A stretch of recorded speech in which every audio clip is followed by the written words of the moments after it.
Convido você a abrir a sua Bíblia no Evangelho de João, por gentileza, a partir do versículo 43 do capítulo 1 do Evangelho de João. A palavra de Deus é lâmpada para os nossos pés, é luz para o nosso caminho. Que amor é esse? Como entender esse amor de Deus por nós? Como entender esse amor de Deus que não deixa de ser realidade? Como entender esse amor do Senhor? Evangelho segundo escreveu João, capítulo 1, a partir do versículo 43. A palavra do Senhor nos diz: no dia imediato, resolveu Jesus partir para a Galileia e encontrou a Filipe, a quem disse: segue-me. A quem disse? Segue-me. A quem disse? Segue-me. Ora, Filipe era de Betsaida, cidade de André e de Pedro.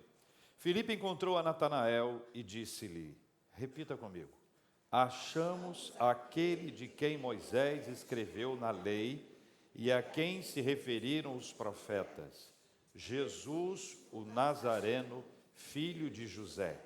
Perguntou-lhe Natanael: de Nazaré pode sair alguma coisa boa?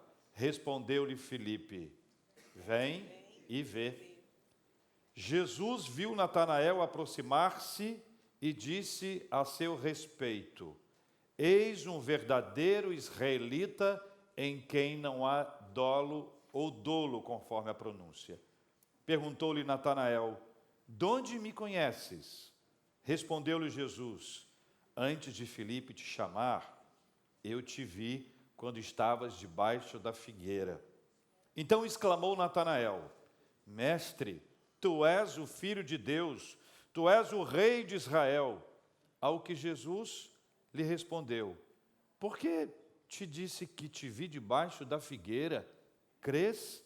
Pois maiores coisas do que estas verás. E acrescentou: em verdade vos digo, que vereis o céu aberto e os anjos de Deus subindo e descendo sobre o Filho do Homem. Evangelho de João, capítulo 1, versículos 43 a 51, é a palavra de Deus para o coração de todos nós na manhã desse dia. Eu era pequenininho e alguém me disse que se eu pedisse para o avião ia me dar uma irmã ou um irmão. Alguém também disse isso para você? Cegonha? É mais antigo. Avião já é posterior, né?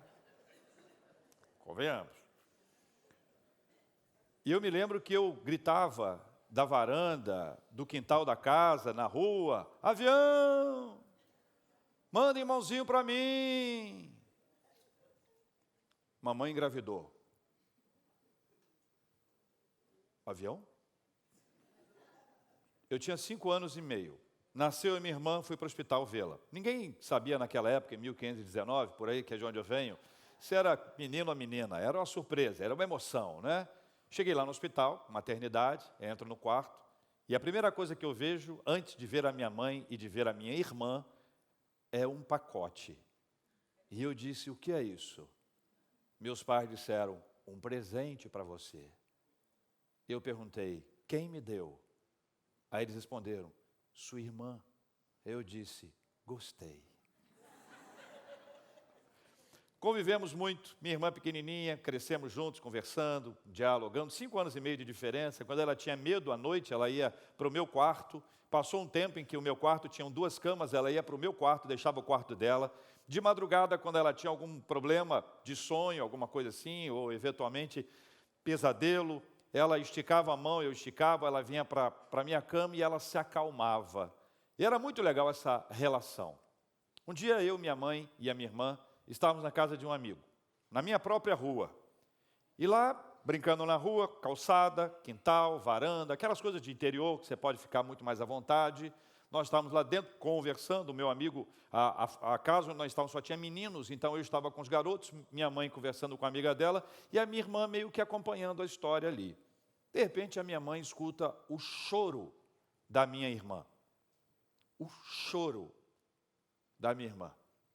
Mamãe sai correndo de casa, desesperada, eu pequeno saio atrás, e a gente corre para um lado, corre para o outro, eu sem saber o que estava acontecendo, quando de repente, perto da casa onde nós estávamos, tinha uma escadaria bem íngreme. Mamãe olhou lá em cima e disse: solta minha filha! E eu corri ao lado da minha mãe, e a minha irmã estava sendo sequestrada por uma mulher que passava na porta da nossa casa todos os dias.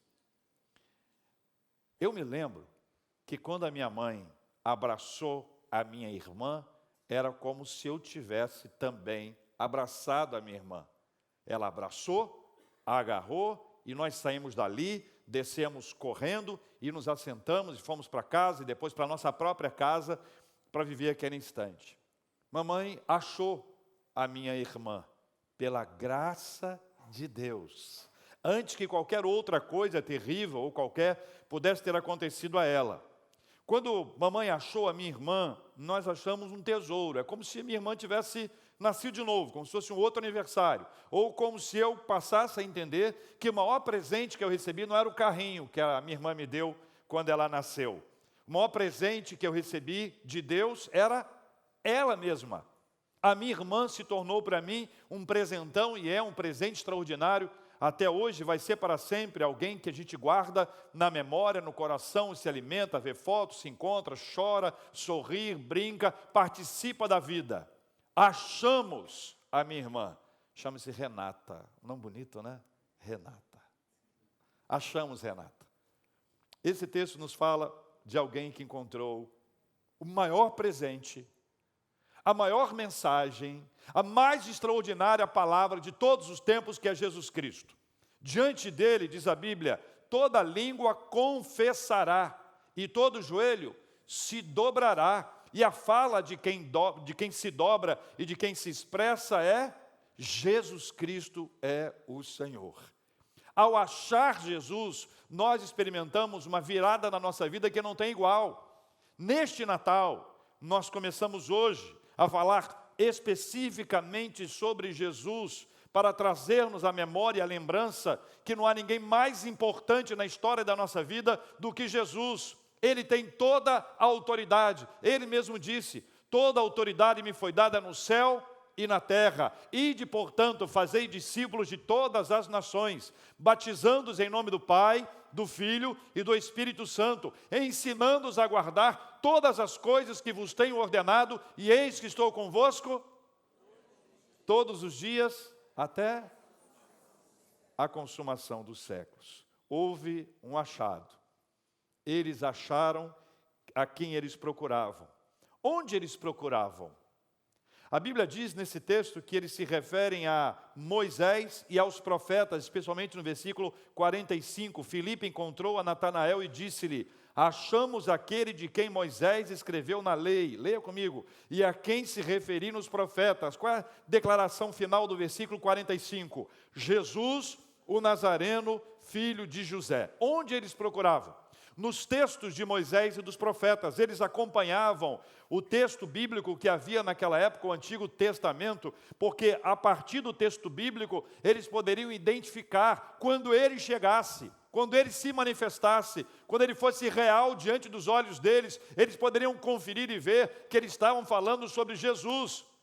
A Bíblia declara, o Antigo Testamento revela, são inúmeros os textos messiânicos que falam a respeito da chegada do Messias, e a vinda do Messias é um marco na nossa história. Onde eles procuravam? Nos textos de Moisés e dos profetas. Toda vez que você for procurar algo a respeito de Deus, da sua vida espiritual, procure na Bíblia. Procure na Bíblia. A Bíblia traz para todos nós essa semente de vida que é tão extraordinária, que é capaz de abrir os nossos olhos. Sabe quando a gente procura aonde a gente não vai achar? Sabe quando você bate numa porta que não tem ninguém? Exatamente o oposto é quando você vai à palavra de Deus, porque ela revela a glória de Deus, ela revela o Filho de Deus, ela fala a respeito da obra do Senhor. Quem eles procuraram? Ou quem eles acharam? Eles acharam Jesus, o Nazareno, filho de José. A descrição não poderia ser mais humana, imediata e simplificada. Jesus era um nome muito comum. Jesus não era um nome extraordinário. Não era uma questão de dizer, olha, quando aparecia alguém chamado Jesus, é ele. Não era isso. Eles não sabiam o nome, sabiam que a vinda do Messias. Mas Jesus é um nome comum, é uma raiz de nome, até ligado a Josué, que era um nome também extremamente comum naquela época. Nazaré, ou Nazareno, era uma referência a Nazaré, que era uma valiosa cidade nos dias de Cristo. Jesus morava lá, deixou lá e foi para ser nascido pela graça de Deus em Belém. Do ponto de vista imediato, era uma questão de um recenseamento ou de um censo, mas do ponto de vista espiritual, era para que se cumprisse a profecia. Jesus era filho de José. Isso apontava que ele era uma pessoa relativamente conhecida, provavelmente por seu ofício, um carpinteiro. Mas nada disso era suficiente para identificá-lo como o Messias, o Filho de Deus. Essa relação, ela se faz ou ela se apresenta por conta de uma questão altamente espiritual. A pergunta que eu faço ao texto é: considerando essa descrição, que é humana, é imediata e é simplificada, como é que eles pegaram essa descrição e associaram a ser o cumprimento da profecia, a ser aquele sobre quem Moisés havia falado, sobre quem a Bíblia descreveria? Como é que eles ligaram essas duas pontas, sabe? Como é que eles perceberam que ele era este, ou que este era ele? E algumas questões são importantes para a gente. A primeira delas é o testemunho de João Batista. João Batista era um líder religioso, mas um líder religioso fora da elite espiritual de Jerusalém. Era um outsider, era alguém que não estava dentro do sistema, era alguém que era percebido ou entendido como um revolucionário. Era uma pessoa que estava fora daquele ditame normal das celebrações religiosas daquela época, mas era uma pessoa muito respeitada. E exatamente por ser respeitado, ele tinha vários discípulos. A Bíblia descreve e fala sobre os discípulos de João, as pessoas que iam atrás dele, que gostavam de estar próxima dele, que ouviam a respeito dele. E a palavra dele não era uma palavra doce como mel, embora ele se alimentasse de mel. A palavra dele era de arrependimento. E arrependimento não é uma palavra doce para nós ouvirmos. Em geral, quando alguém diz para a gente: olha, você tem que se arrepender dos seus pecados, essa palavra pode não chegar tão macia como deveria chegar à nossa vida. João Batista havia falado de Jesus. Ele chegou a dizer: eis o Cordeiro de Deus que tira o pecado do mundo. Ele disse que ele não teria autoridade, ele não seria capaz, ele não era digno de desatar as sandálias dos pés de Jesus Cristo. Ou seja, o testemunho de João Batista fez com que eles pudessem linkar o nome à história. Há também um testemunho de André e Pedro. Versículos 40 a 42 descreve isso, e nós podemos observar o texto anterior. Leia comigo aqui 40, 41 e 42. Era André, irmão de quem? Simão Pedro. Um dos dois que tinham ouvido o testemunho de quem? De João. Está vendo, meus irmãos? Olha, deixa eu explicar. Toda pregação tem que estar na Bíblia. Nenhum de nós tem que inventar nada. Nós só temos que estudar, meditar e aplicar a palavra de Deus à nossa vida. Amém, irmãos? Vamos repetir então. 40. Era André, o irmão de Simão Pedro, um dos dois que tinham ouvido o testemunho de João e seguido Jesus. 41. Ele achou primeiro o seu próprio irmão, Simão, a quem disse o quê? Achamos o Messias, que quer dizer Cristo. Meninas, por favor, leiam comigo o versículo 42. E o levou a Jesus. Olhando Jesus para ele, disse o quê?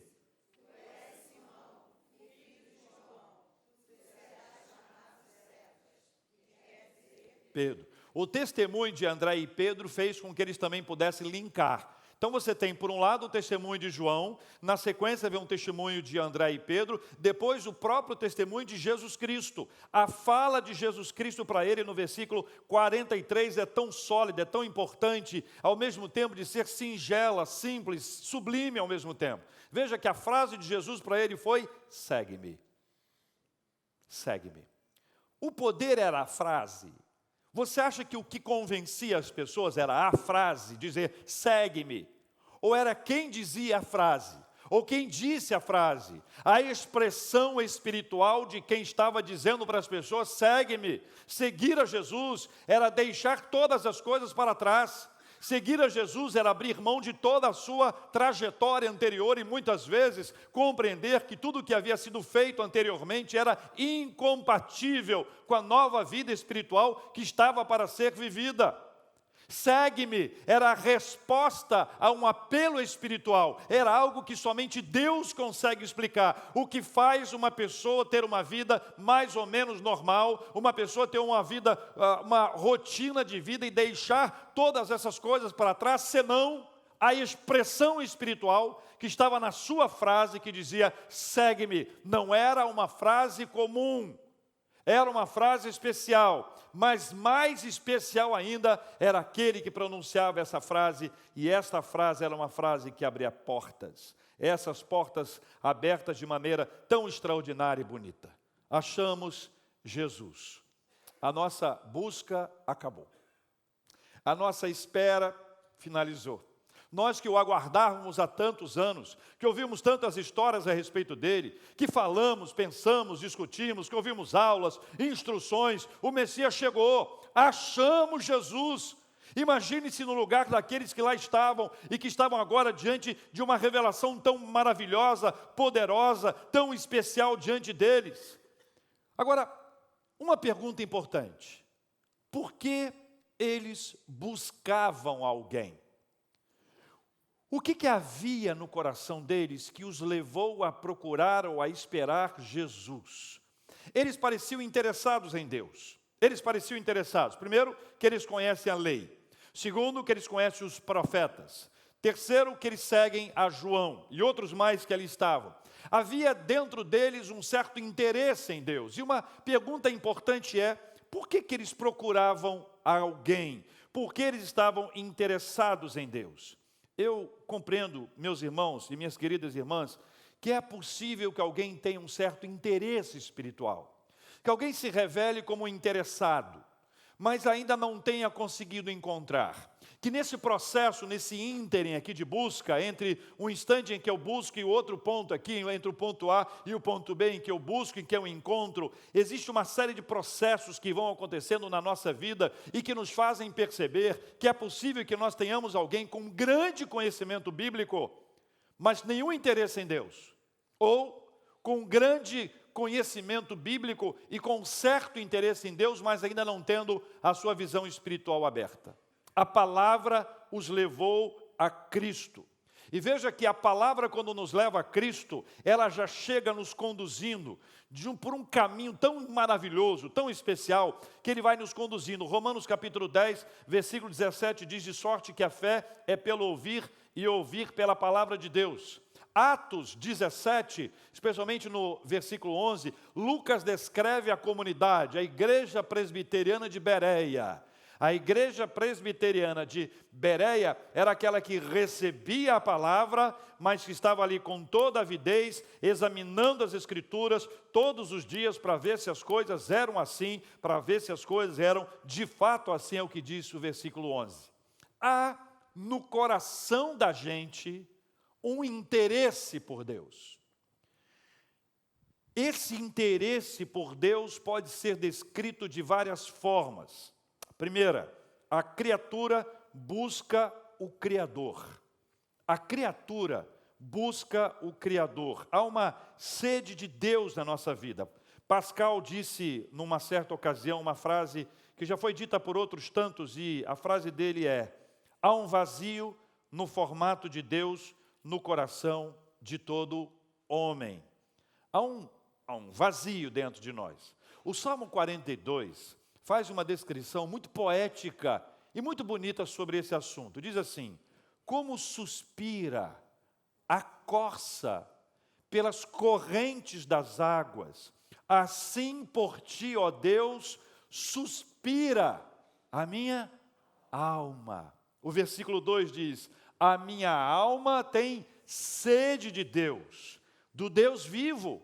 Quando irei e me verei perante a face de Deus? Essa sede de Deus, ela é inerente ao ser humano. Ela nasce com a gente.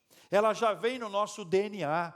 Nós já nascemos interessados, de alguma maneira buscando. Nós queremos conhecer a Deus, ainda que nós não saibamos falar e pronunciar essa frase completa, ou ainda que a gente não tenha uma ideia muito clara sobre esse assunto. A busca de Deus é algo que vai nos acompanhando ao longo de toda a nossa vida. Em alguns momentos da nossa história, ela pode ser mais ou menos aflorada, mas durante toda a caminhada existe essa busca de Deus.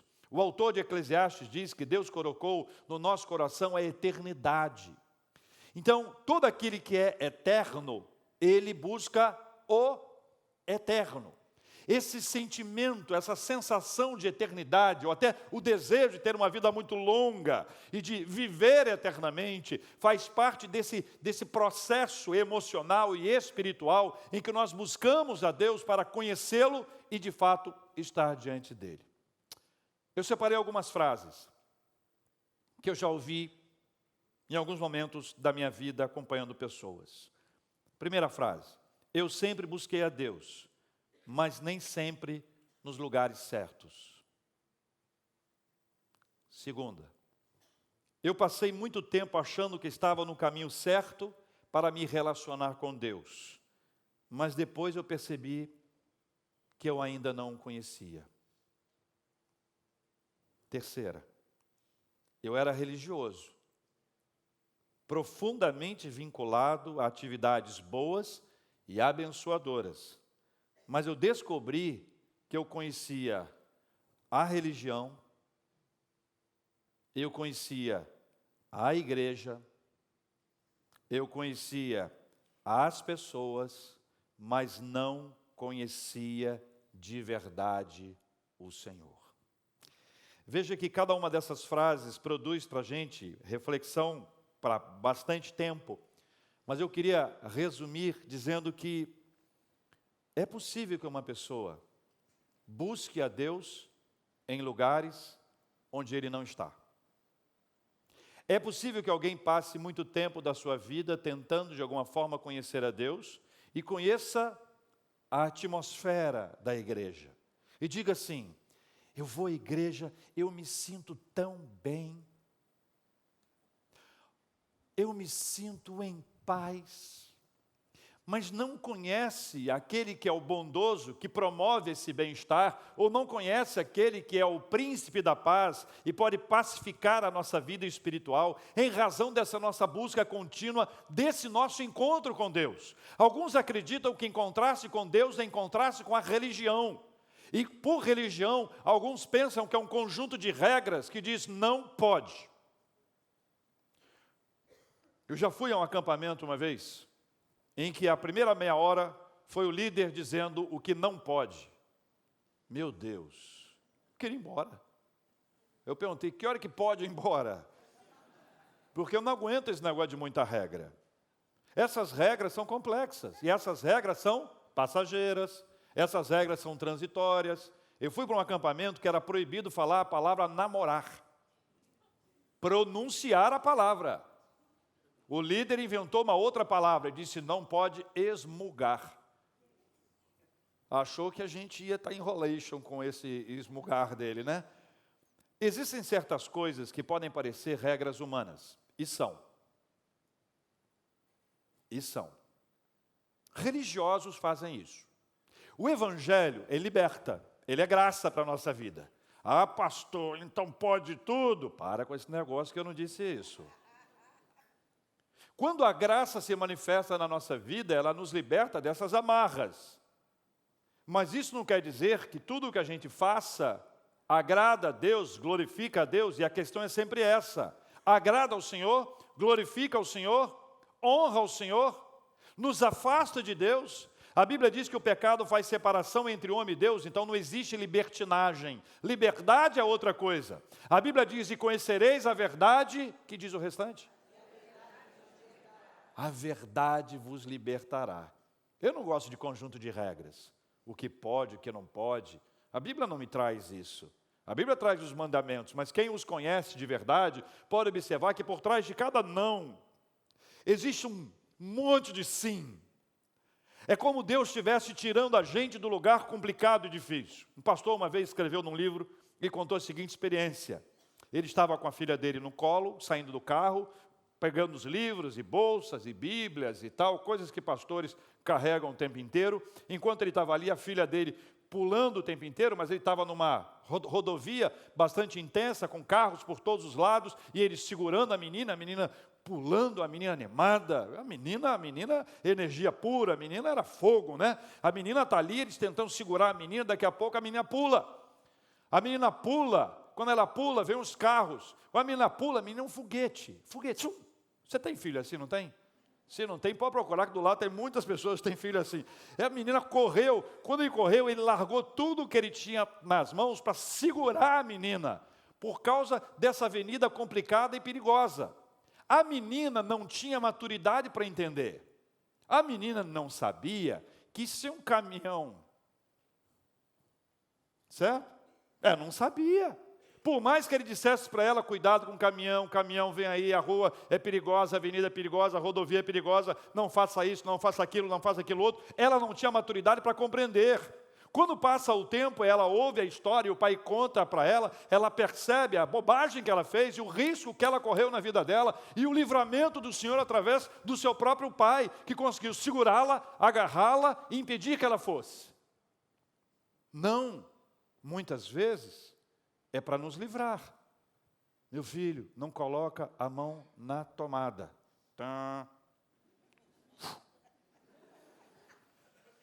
Filho, nunca mais, papai, nunca mais. Eles buscavam, ou foram buscados? Eles acharam, ou foram achados? Verdades bíblicas essenciais. Deus nos amou e nos conheceu antes de todas as coisas. Deus nos amou e nos conheceu antes de todas as coisas. A frase é interessante. O nascimento do primeiro homem foi realizado e assistido por Deus que já nos esperava. Quando Adão foi formado do pó da terra e recebeu o sopro divino, adivinha quem soprou? Adivinha quem é que estava lá esperando-o? Imagina Eva, linda, maravilhosa, extraordinária, como as meninas das Américas. Recebe ali do pó, sai da costela, sopro, ela desperta, ela viu Adão, Adão olhou para ela e diz, essa é osso dos meus ossos, aquelas declarações bonitas, né, românticas que Adão fez naquela altura. Adivinha quem já estava lá aguardando Eva? Deus sempre está à nossa frente.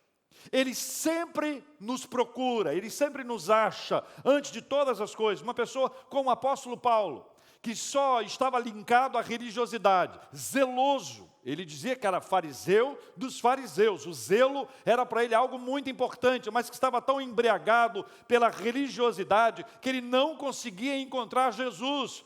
Por isso Jesus o encontrou. Saulo, Saulo. A mulher samaritana, lá de João capítulo 4, que vivia a ilusão de relacionamentos amorosos, que acreditava que um novo relacionamento amoroso poderia ocupar o vazio que estava dentro dela. Ela não encontrou Jesus, ela foi encontrada por Jesus. O paralítico do tanque de Betesda, que estava lá, vivendo diante daquela frase que se alguém, um anjo, mexesse na água, o primeiro que pulasse dentro d'água, ele seria curado. Mas ele era paralítico. Não chegava nunca. Jesus o encontrou.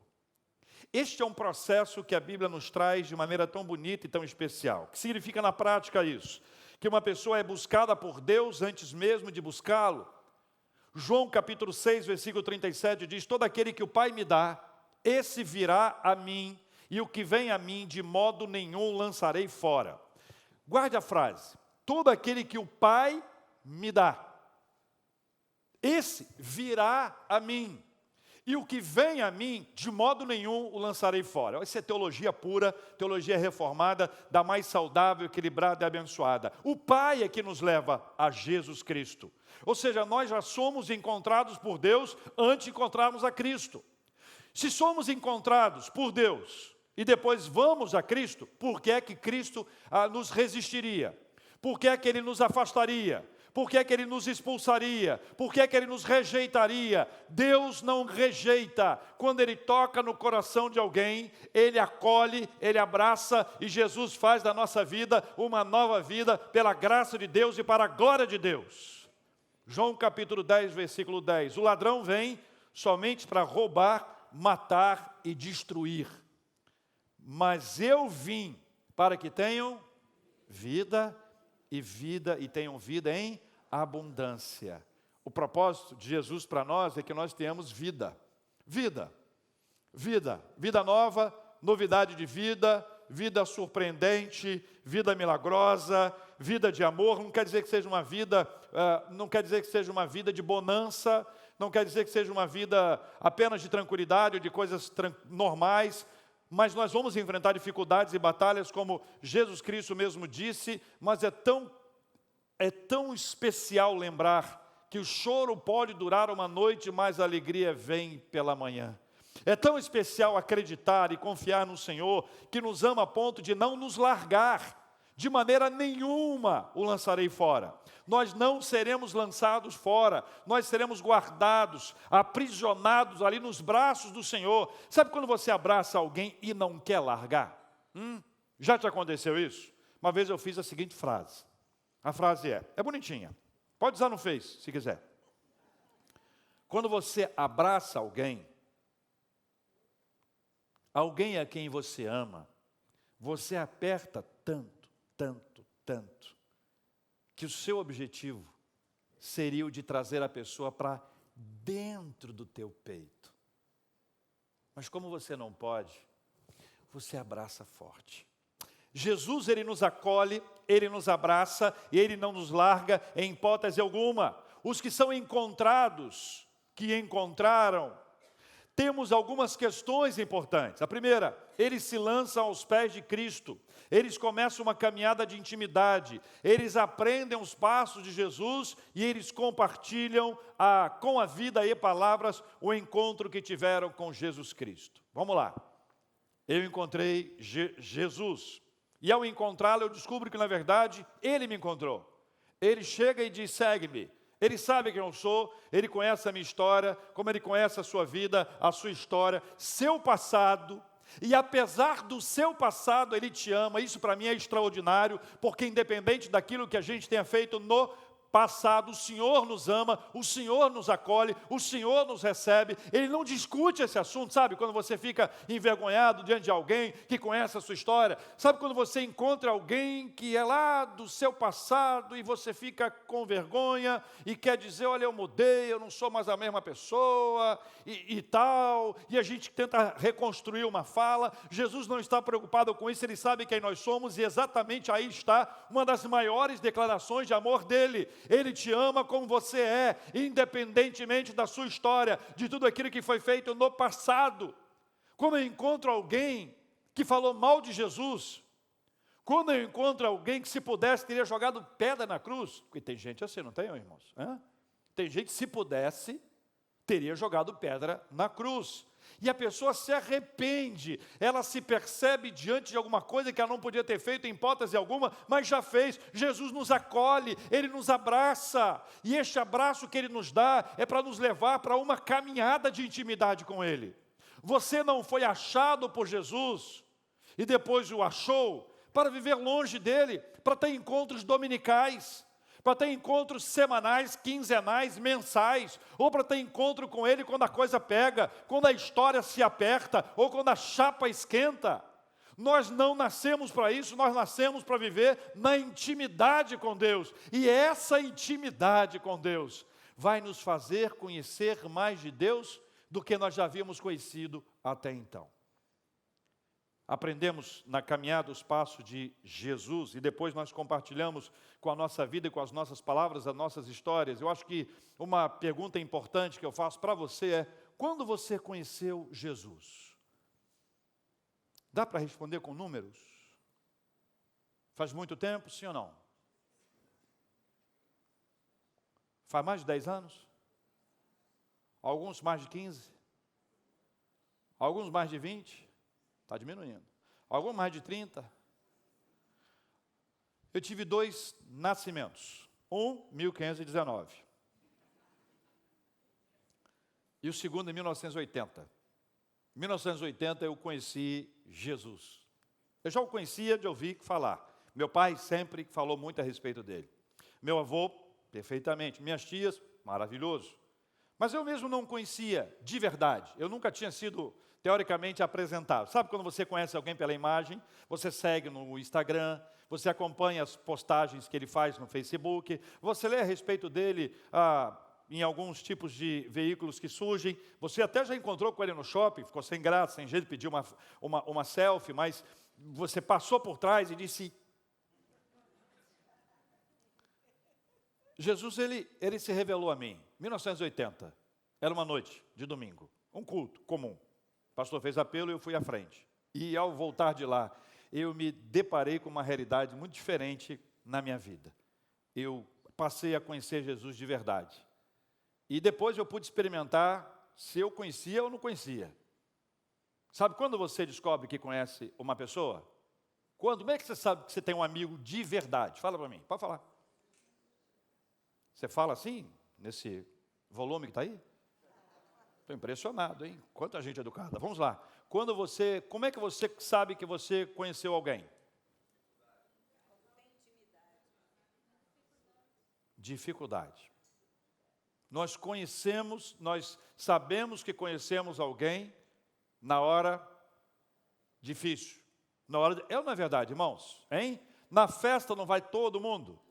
Mas na hora da dificuldade, nem todo mundo vai. Não é porque é ruim, é porque não deu, não foi possível. Hoje não deu, choveu, fez sol. É dia de semana, fim de semana, é feriado, tarde de férias, qualquer coisa. Jesus, ele se revela a nós ao longo da nossa vida e nós descobrimos que nós o conhecemos nas horas difíceis da nossa vida. Eu aprendi uma coisa que eu quero compartilhar com vocês. Quando Deus me deu esse insight, eu estava descendo a linha amarela, chegando à Avenida Ayrton Senna, em frente enfim, chegando ali. E naquela curva, em oração, orando, glorificando a Deus, Deus me disse assim, que no final seríamos nós dois. E Ele me falou isso porque eu vivo cercado de gente, eu gosto de gente. Eu gosto de estar no meio de muita gente. Eu gosto de estar no meio das pessoas. Há muitos anos. Mas no final das contas somos só eu e Deus. E quando a minha vida se findar, quando eu estiver no último fiozinho de vida, e ainda que eu esteja cercado de pessoas, eu espero que eu esteja, ainda que isso venha a acontecer, eu sei que daqui a pouquinho somos só eu e Deus. Isso só pode acontecer por causa de Jesus. Porque quem me leva a Deus é Jesus. Mas o texto diz que Deus me leva a Jesus. Jesus me acolhe e me leva a Deus. E aí eu passo a ter uma vida na presença dEle que não se limita a esta vida, porque se a nossa esperança se limita a esta vida, diz o apóstolo Paulo, somos os mais infelizes ou miseráveis de todos os homens. Esta vida é passageira. Vamos viver 100, 120, 130, 150 anos. Amém? Senti um cansaço. Não sei quanto tempo. Cada um de nós tem uma data, cada um de nós tem um tempo, mas quando esse tempo se findar, para aqueles que acharam Jesus, não será o fim. Alguém pode até dizer, acabou. Só que para quem conhece Jesus não acabou, aí é que começou. Aí são as ruas de ouro, o mar de cristal, aí a presença gloriosa de Deus, um lugar que não tem como se descrever, que nem olhos viram, nem ouvidos ouviram aquilo que Deus preparou, aquilo que Deus separou, aquilo que Deus revelou. João, na ilha de Patmos tem algum tipo de visão, mas essa visão ainda é limitada.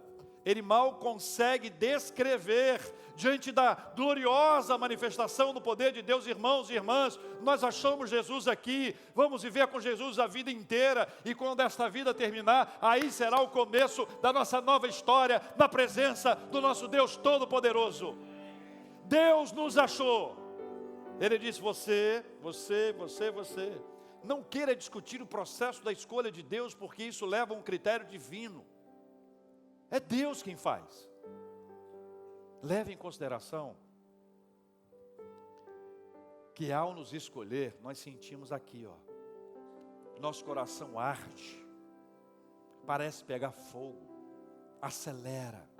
Algumas vezes caem as lágrimas, algumas vezes, não é regra. Mas em todas essas ocasiões, há uma resposta a um chamado divino.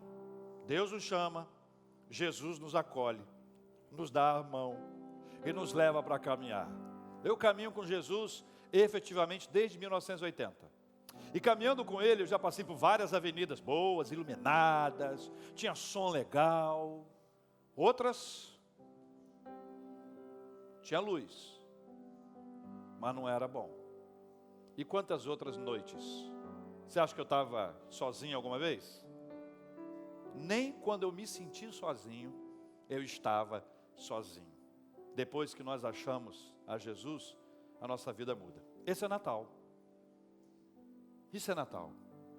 Achamos Jesus, e Ele mudou toda a nossa história e a nossa vida. E a caminhada com Ele, o desenvolvimento desse processo, é que me faz perguntar a você: você já achou Jesus? Você entende que o chamado dEle, o encontro dEle com você, essa revelação de Deus na sua vida, faz com que os seus olhos espirituais sejam abertos? Você já experimentou isso na sua história? Já percebeu o quanto esse Deus que te ama, que conhece a sua história toda, sabe exatamente daquilo que você precisa? Você já achou Jesus? Em algumas vezes na nossa vida nós precisamos fazer uma oração muito simples. Senhor Jesus, eu me sinto achado pelo Senhor. O Senhor está tocando no meu coração. O Senhor está falando à minha mente. Eu quero me entregar para o Senhor, porque eu quero caminhar com o Senhor para o resto da minha vida. E quando chegar o fim desta vida, será apenas o começo de uma história maravilhosa. É isso que tira da gente o medo da morte. Vamos orar?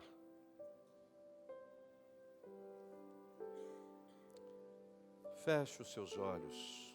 Fale com Deus do seu jeito, da sua maneira. Apresente-se diante dEle. Se o Espírito Santo de Deus tem tocado no seu coração, se Ele se revelou a você de maneira especial, se a fala de Deus ao seu coração é concreta, entregue a sua vida a Jesus. Vamos caminhar juntos. Nós aqui na igreja seguimos a Jesus e queremos caminhar como Ele e com Ele e para Ele e por Ele. Faça comigo uma simples oração que diz assim: Senhor Deus, em nome de Jesus, eu sinto, eu reconheço o toque do Senhor no meu coração. Eu sei que fui achado pelo Senhor no meio de tantas pessoas. O Senhor olhou para mim e disse que me ama. Eu achei Jesus porque fui achado por Deus. Leva-me para essa caminhada, Jesus. Jesus, me leva para passear. Para onde o Senhor for. Quando o Senhor for. aonde o Senhor estiver, é ali que eu quero estar. Tenha misericórdia de mim. Perdoa os meus pecados e encha-me com teu Santo Espírito, em nome de Jesus. Deus querido, o Senhor conhece cada coração, cada pessoa que fez esta oração. Com teu Espírito Santo, sela este momento, sela esta história, que sob o poder do teu Espírito Santo, o Senhor nos conduza e o teu Espírito Santo nos convença, e que a nossa caminhada com o Senhor seja tão simples, mas tão profunda como foi a dos discípulos no passado. Encontramos Jesus pelas Escrituras, encontramos Jesus através do Espírito Santo de Deus, e por causa de Jesus é Natal, em nome de Jesus, amém.